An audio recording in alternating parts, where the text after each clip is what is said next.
Praise the Lord. ഉയർത്തെഴുന്നേറ്റ യേശു ക്രിസ്തുവിൻ നാമത്തിൽ ഏവർക്കും സ്നേഹ വന്ദനം.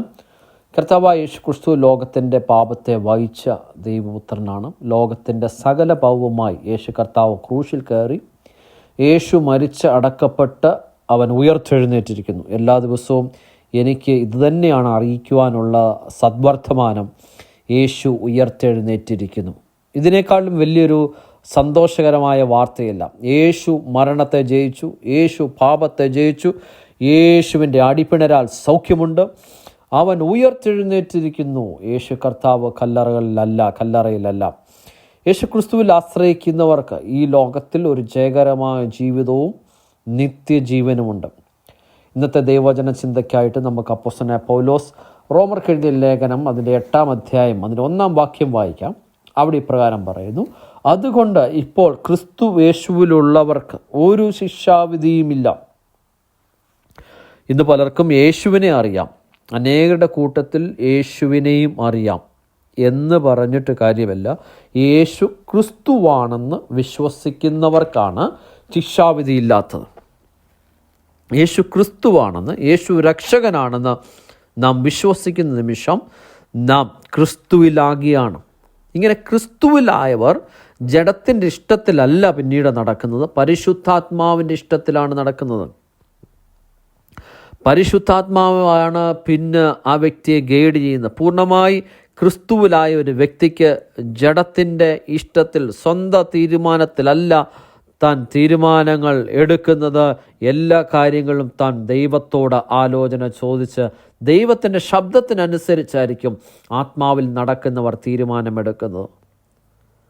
യേശു ശിഷ്യന്മാരോട് ചോദിച്ചു, നിങ്ങൾ എന്നെ ആരെന്ന് പറയുന്നു? പത്രോസ് പറഞ്ഞു, നീ ജീവനുള്ള ദൈവത്തിൻ്റെ പുത്രനായ ക്രിസ്തു.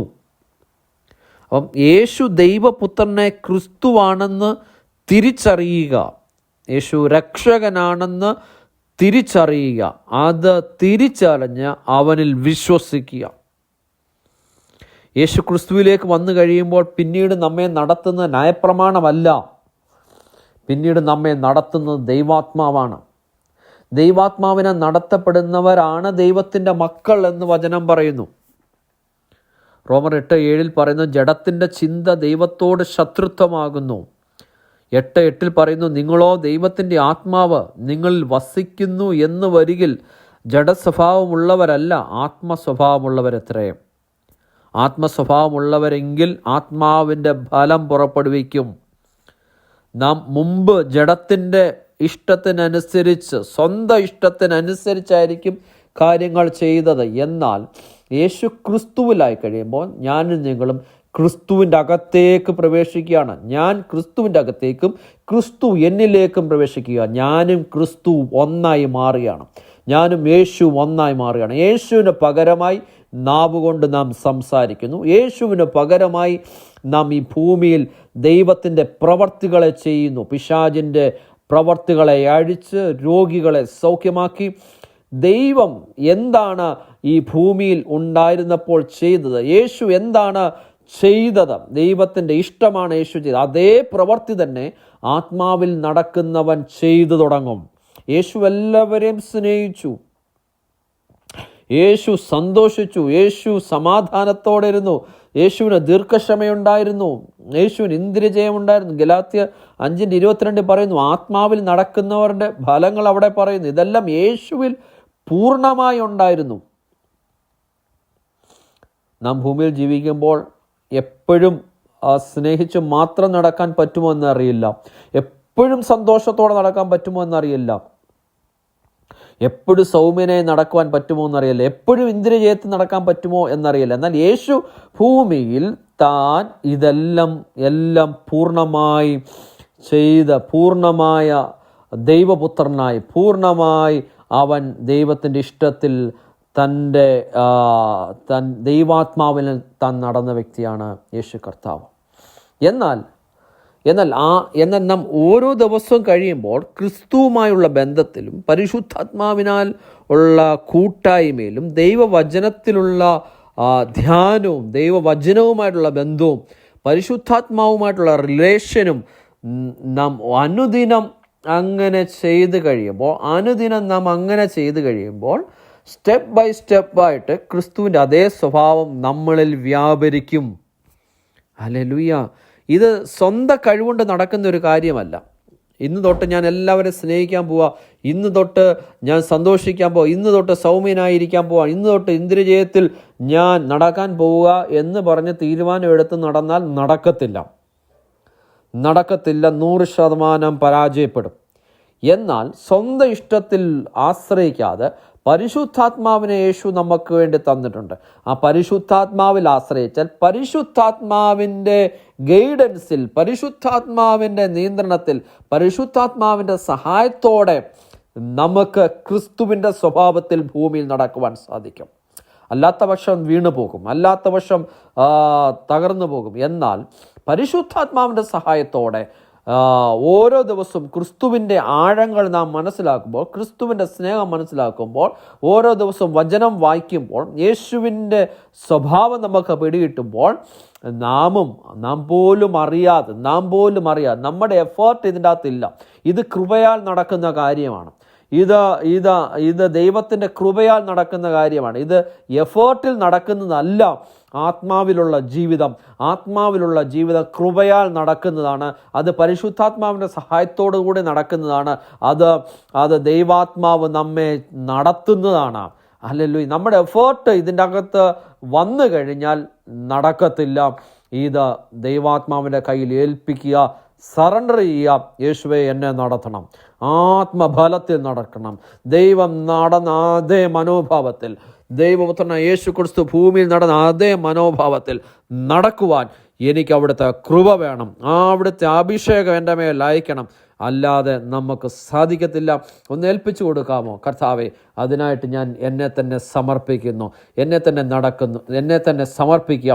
ക്രിസ്തുവേശുവിൽ വന്നവർക്ക്, നാം വായിച്ച വചനം ഇതാണ്, ക്രിസ്തുവേശുവിൽ. ഇങ്ങനെ ക്രിസ്തുവേശുവിലുള്ളവർക്ക് ഒരു ശിക്ഷാവിധിയും ഇല്ല. ഒരു ശിക്ഷാവിധിയും ഇല്ല.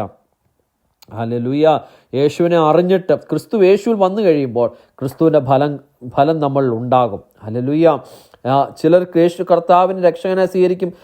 ആദ്യമൊക്കെ കുറച്ച് നല്ലതായിട്ട് പോകും, പിന്നീട് അങ്ങോട്ട് ചെല്ലുമ്പോൾ വീണു പോകും. പലരും അങ്ങനെ വീണു പോയിട്ടുണ്ട്.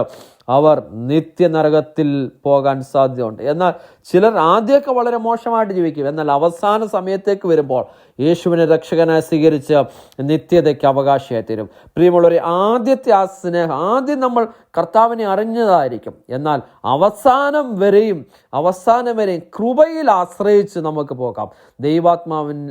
പരിശുദ്ധാത്മാവിൽ ആശ്രയിച്ച്, സ്വന്തം വിവേകത്തിൽ ഊന്നാതെ കൃപയിൽ ആശ്രയിച്ചാൽ ആദ്യം നമ്മെ പിടിച്ച ആ കൃപയുണ്ടല്ലോ, അവസാനം വരെ നമ്മെ പിടിച്ചു കൊണ്ടുപോകും.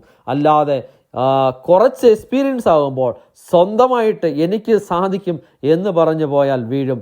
എന്നാൽ ഹല്ലേലൂയ, ദൈവത്തിൻ്റെ കൃപയിൽ ആശ്രയിച്ച് നമുക്ക് ഒരുമിച്ച് മുന്നോട്ട് പോകാം. ഇന്ന് ഞാൻ നിങ്ങളോട് സംസാരിക്കുമ്പോൾ ഞാനും പരിശുദ്ധാത്മാവിനാൽ ശ്രമിച്ചുകൊണ്ട് പൂർണ്ണനായ ഒരു വ്യക്തിയല്ല സംസാരിക്കുന്നത്. ഹല്ലേലൂയ. ക്രിസ്തു എന്നിലുണ്ടെന്നും ഞാൻ ക്രിസ്തുവിലാണെന്നും ഞാനും അറിഞ്ഞിരിക്കുന്നു. അതേ കാര്യമാണ് ഞാൻ നിങ്ങളോട് പറയുന്നത്. നമുക്ക് ഒരുമിച്ച് ശ്രമിക്കാം, പരിശുദ്ധാത്മാവിനാൽ ശ്രമിക്കാം.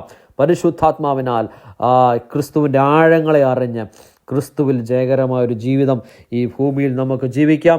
അതിനായിട്ട് ദൈവത്തിൻ്റെ ആത്മാവ് നമ്മെ സഹായിക്കും, ദൈവത്തിൻ്റെ പരിശുദ്ധാത്മാവ് നമ്മെ സഹായിക്കും എന്ന് ഞാൻ പൂർണ്ണമായി വിശ്വസിക്കുന്നു. ഇന്ന് വചനം കേട്ട പ്രിയപ്പെട്ടവരെ, ഞാൻ നിങ്ങൾക്ക് വേണ്ടി പ്രാർത്ഥിക്കാൻ ആഗ്രഹിക്കുന്നു. യേശുവിൻ നാമത്തിൽ പ്രാർത്ഥിക്കുന്നു. കർത്താവെ, വേദനയോടെ, ദുഃഖത്തോടെ, ഭാരത്തോടെ ആരെങ്കിലും ഈ വചനം കേട്ടിട്ടുണ്ടെങ്കിൽ ഇന്ന് ഈ നിമിഷം അവരുടെ ഹൃദയത്തിൽ വലിയ സമാധാനം ഉണ്ടാകട്ടെ. അവർക്ക് വളരെ നാളുകളായിട്ട് സന്തോഷിക്കാൻ സാധിക്കാത്തവർ ഇന്ന് ഈ വചനം കേട്ടിട്ടുണ്ടല്ലോ. കർത്താവെ, അവരുടെ ഹൃദയങ്ങളിൽ വലിയ സന്തോഷമുണ്ടാകട്ടെ, വലിയ സമാധാനമുണ്ടാകട്ടെ. യേശുവിൻ നാമത്തിൽ പ്രാർത്ഥിക്കുന്നു. അവർ ഇന്നു മുതൽ ചിരിച്ചു തുടങ്ങട്ടെ, അവർ ഇന്നു മുതൽ സന്തോഷിച്ചു തുടങ്ങട്ടെ. പിശാച് അവരുടെ സന്തോഷത്തെ എടുത്തു കളഞ്ഞിരിക്കുക. യേശുവിൻ്റെ നാമത്തിൽ പിശാചിൻ്റെ പ്രവർത്തികളെ ആ വ്യക്തികളിൽ നിന്ന് ഞാൻ അഴിച്ചു മാറ്റുക. നിങ്ങൾ ഭൂമിയിൽ കെട്ടുന്നത് ഞാൻ സ്വർഗത്തിൽ കെട്ടപ്പെടും, നിങ്ങൾ ഭൂമിയിൽ അഴിക്കുന്നത് സ്വർഗത്തിൽ അഴിയപ്പെടുമെന്ന് പറഞ്ഞ നസറേനായ യേശുവിൻ നാമത്തിൽ ഞാൻ പ്രിയപ്പെട്ടവർക്ക് വേണ്ടി പ്രാർത്ഥിക്കുന്നു. വിടുതലുണ്ടാകട്ടെ, സൗഖ്യങ്ങളുണ്ടാകട്ടെ, വേദനകൾ മാറിപ്പോകട്ടെ. അത്ഭുതം ചെയ്തതിനായിട്ട് നന്ദി. യേശു കർത്താവിൻ്റെ വലിയൊരു നാമത്തിൽ തന്നെ പിതാവേ, ആമേൻ, ആമേൻ, ആമേൻ. ആമേൻ. കർത്താവായ യേശു ക്രിസ്തു നിങ്ങളെ ധാരാളം അനുഗ്രഹിക്കട്ടെ. God bless you all. Amen.